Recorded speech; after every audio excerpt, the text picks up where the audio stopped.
শুক্রবারের অবস্থান বাংলাদেশের মানুষের সামনে এইভাবে উপস্থিত হয়েছে। শুক্রবারের এই জুমা হয়ে গেছে দাড়ি কাটার দিবস। শুক্রবারের জুমা হয়েছে শহরের মানুষের জন্য প্রেমিকাকে নিয়ে পার্কে যাওয়ার দিন। শুক্রবার কি দুরূদ পড়ার দিন আছে নাকি? আর শুক্রবার যে কিয়ামত হবে সেই কথা কি আর ধার ধারার সময় আছে? আর শুক্রবারের আগের রাত বৃহস্পতিবার হয়ে গেছে, সারা রাত সিনেমা নাটক দেখে শুক্রবারের ডিউটি নাই, সারাদিন ঘুমাও।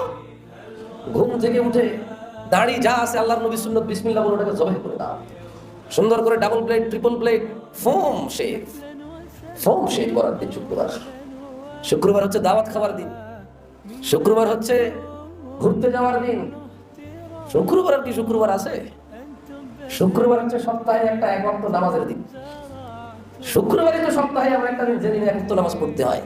শুক্রবারের অবস্থান বাংলাদেশের মানুষের সামনে এইভাবে উপস্থিত হয়েছে। কিভাবে এদের ধ্বংস ঠেকাবে এরা, কিভাবে এরা এদের বাচ্চাকে ভবিষ্যতে রেখে যাবে, এরা মরে গেলে এদের বাচ্চারা এদের জন্য দোয়া কামনা করবে আল্লাহর কাছে।